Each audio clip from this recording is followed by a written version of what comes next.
Hey Tubies, it's Psychic Bob. Well, it's so good to be with you here. I'm sitting here today, I'm looking at my silver fish pendant. You guys, some of you have seen this, you've been following my channel. I have this thing lately about fish, you know. I feel there is something mystical, like maybe the fish is one of my totem spirit animals or something. You know, I've been drawn over the last few years to start exploring sea magic and working with, you know, whenever I go to my mom's, go to the beach, I cast rituals there. And, you know, the fish has really spoken to me. And, you know, when you're at these little seaside towns, there's a lot of sea imagery. And so I've really taken to the fish as a sacred and mystical symbol. So I've been wearing my pendant. And I also got another piece of jewelry, which I've been very excited about, which I want to show you. Is I just got this today, it arrived, which is a little silver fish bangle. I don't know if you guys can see it. See, it's like the head of a fish there. Can you see his eye? And then his body wraps around, and it's the bangle, and there's the fish tail. And I'm really excited. So I just got this. In fact, I'm going to put it on here. The thing I don't like is this is a little tight, so I have to stretch it a little bit to get it on. I'm going to put it on and show you guys. So hold on just a second. Here we go. So there's my new fish bangle. Isn't that cool? See, there's our little fish eye, and this wraps around. And the bangle is textured, so it's like fish scales on it. Can you guys see that? Isn't that cool? So I don't know, I'm in my fish mode today. I got on my bangle, and now my pendant. And then recently they had a sale at Pier 1. And I saw this, I said it has to go home. And I got me a fish candle holder. And it's kind of a silvery blue glass, very like a sea bluish, greenish color. And see, it's got fish pattern on it. Isn't that cool? I don't know. I guess I've gone to the fishes or something like that. Well, you know, speaking of the deep, you know, the other week we talked about UFOs that are underwater, which are called USOs, unidentified submerged objects. Well, you know, I have been so fascinated by, you know, this whole class of new UFOs, and as I've been studying it, I ran across some really shocking information. There's been some talk lately in the UFO circles about things happening in Antarctica. So I've been looking into that the last few weeks. And you know what I'm discovering is that the UFO presence in Antarctica is, one, very strong, and two, seems to be captivating a lot of high-level people. You know, I tell you, I want us all to really keep an eye on the events coming out of that area. What's interesting is I found just in the last few days some major events about Antarctica. One, do you know that there is a giant pyramid there? Massive, even bigger than the large pyramids in Egypt. In fact, at the end of this video, I'm going to put in some clips here of the images that I'm going to talk about. So you'll see a pyramid that's been photographed in Antarctica. Very, very interesting. Okay. Now, they've also said that under the ice, they've seen areas where some of the ice is cleared away, and there appear to be giant UFOs there, like saucer-based shaped ships, and some of them have a diameter, okay, like this is a circle, okay, 2 miles across. So from one end of the ship to the other, it's 2 miles in diameter. And I've seen pictures. Now what's interesting is they're also believed around these ships entryways to what appear to be bases down that are going into the underground under the ice. Since there has been global warming, this is what's bringing all this up, because Antarctica for thousands of years has pretty much been just a desolate wasteland of nothing but ice and snow. But with global warming, now the ice is melting, and guess what? Things are appearing in Antarctica that are shocking. So they report, people that have been following this have reported that they've actually got photographs. The military, some people have leaked them, that show UFO crashes in Antarctica. There are pictures that looks like UFO crashed into the ice and then was buried under ice, and you can see the outline. I'll also put a picture of that up here at the end. So this alone would be fascinating, but what's also interesting is that many world leaders are now just suddenly taking trips to Antarctica. Now, I suppose it wouldn't be so shocking if, you know, there was a large population there, but there's hardly anybody there. Maybe a few military outcroppings of a few hundred people, but there's no major cities and economy in Antarctica. What's interesting is I've been looking at the history of Antarctica, and do you know that during World War II, the Nazis made regular trips there? Nobody knew what they were doing. Like, what were they doing in Antarctica? I suppose one could say, well, Hitler just wanted to take over the whole world, and he wanted that as well. But what's emerged in recent years is that some of the people that were in the top Nazi connections of the day have said and reported that Hitler traveled there on secret missions because he discovered a hidden base there of aliens, and that he was trying to form a pact with the aliens to gain technology to have the advantage in the war.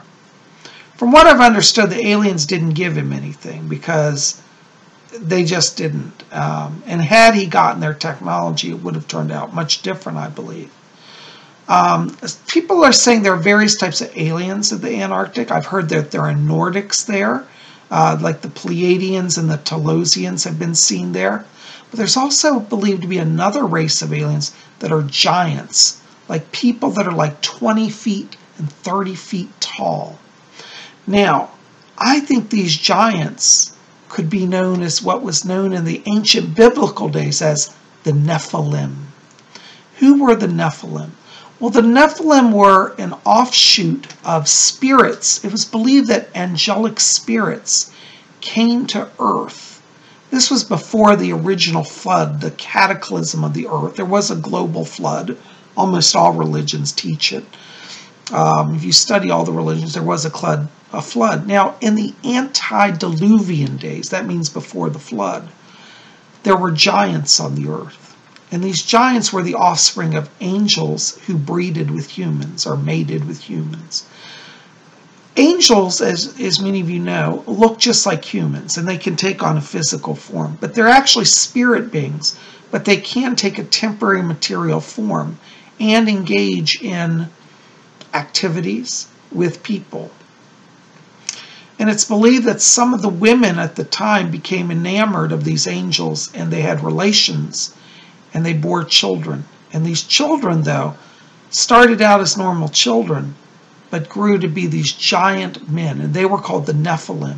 They had immense power, immense intelligence. They weren't stupid, dumb giants just strutting around. They were advanced beings. I have heard it said from people who have been investigating this that some of the surviving Nephilim have continued to live and are found in Antarctica. What's interesting is, if you research giants all over the earth, people are uncovering giants. So I do believe there are races of beings that we have yet to officially know about. And I think the Nephilim may well be one of the races in Antarctica. Okay. Now, what really gets me interested in this is that recently, in the last 2 to 3 years, there have been a lot of high-level political people and diplomats who have visited Antarctica. John Kerry, when he was our Secretary of State, made a trip to Antarctica, and I think he's made some sense. Nobody knows what he's going there for. He just shows up in Antarctica. And then it's found out after he gets back. I don't think it was actually covered him and what he's doing there. But he has admitted that he has traveled to Antarctica. Very interesting that an American government official is going to just a far-flung corner. Well, what's also interesting is Patriarch Krill, who is the head of the Russian Orthodox Church, has also traveled to Antarctica recently, as well as Pope Francis. I haven't heard that Trump has been there yet, but I'm watching to see if he goes there as well. It's believed and it's said that these people are going there to kind of form alliances with the aliens.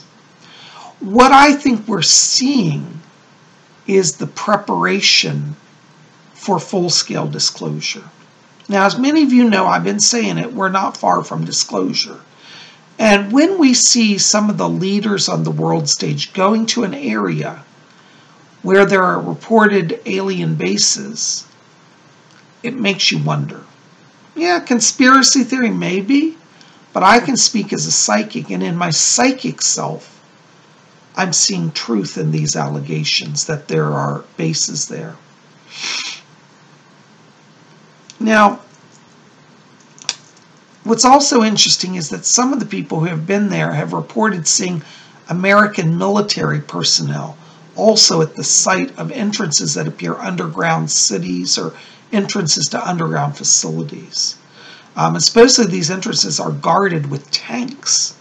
Now you have to ask yourself, it's the middle of the godforsaken ice desert. That's really kind of what Antarctica is. It's like a snow desert. Why do we need military tanks? Unless there's something there that is very valuable and very secret and needs protecting. You know, what's also interesting, there are people who are finding that when they do a Google Earth search of Antarctica, and I'm going to try doing this myself. I don't have Google on my new computer yet, Google Earth, but I'm going to install it. You can look at Google Earth, and certain sections of Antarctica have been purposely blurred out. One of them is an image that I'm going to also put at the end of this video, and it shows the ship that's like I don't think it's 2 miles wide, but it's one of the larger ones, at least half a mile in diameter. And it looks like it's been parked in the ice, and the ice is melting off of it. So what we're seeing is the global climate change is now revealing things that a lot of the governments don't want to have revealed, and there's a lot of cover-up going on.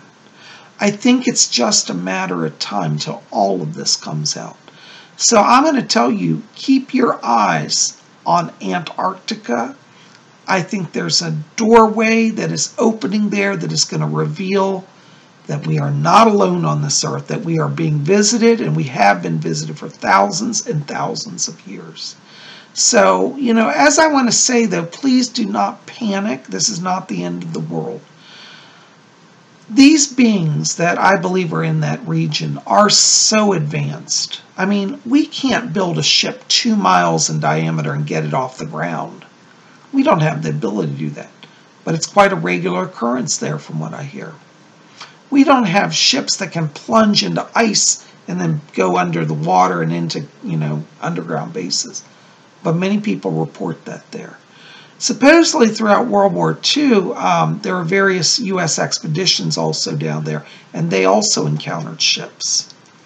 So you see, if we look at this, you know, and I would say look at the history from World War II to today, you're going to see an escalating pattern of activity going on in that far-flung mystical region. And I think that we're going to see perhaps disclosure start with that area. Now, as I've always said, we're not going to see the Greys or the Emerthers as the first aliens. I think most people cannot handle that. They're going to bring forth somebody who looks just like us. And that's why I believe the Nordics, who have been also spotted, they're the Pleiadians, the Telosians, these are Nordic races, look just like us, will be the first aliens. And I think that will allow the world to consider, like, wow, they really are here, without abject terror. Okay. So anyways, I encourage you guys, you know, research Antarctica, research what's going on, research the people who have been there. You'll find, as I have, that there's a lot going on. Now, as a psychic, I scan that area and I say, there's something going on. But what's interesting is when I dig into it, I'm finding out that it's not just my psychic vision, that there are actually evidences that are pointing to confirm what I'm picking up. So this is why I'm taking it very seriously, and I encourage you to really explore this and take it seriously too. So anyways, guys, tell me in the box below, have you heard about aliens in Antarctica, the South Pole? What do you know about it? Maybe you've looked at Google Earth and seen strange images. Tell me about them. Maybe you could send me some copies of those pics. Maybe you have a family, a relative who's in the military and has come back and said, oh my God, I saw strange stuff there. You know, maybe you want to tell me about that. I'd like to know. Anyway, so this is a lot to think about for UFO Friday. And as again, I say, please don't quit the video because we're going to have pictures at the end that I want to show you guys, okay? In the meantime, I want you to pop over to my website and check out my books over there. I've got a bookstore, and you can get some mystical reading in, okay? And my website is www.robert-hickman.com. So, yeah, so pop over there, check it out. For those of you who want to book a private reading, I am taking bookings still for this next week for readings. And you can call my office, 571-483-2112, or send me an email, and I'll put the email link below, readings@robert-hickman.com, and we'll get you on the schedule. You guys are the best. I love you. Thank you for being patient with me. I'm sorry, by the way, I didn't get out a video yesterday. Psychic Bob has been very busy. Yesterday was a kind of a crazy day for me, and so I didn't get a video out. But I'm okay, but I'm playing catch up here. So thanks for your patience. I love you. Tomorrow, what's tomorrow? Saturday. We got Saturday night seance. You don't want to miss it. So make sure to be here Saturday night for our seance. We'll see you then. Well, guys, listen, thanks for being here. I want to hear from you. Put some comments below.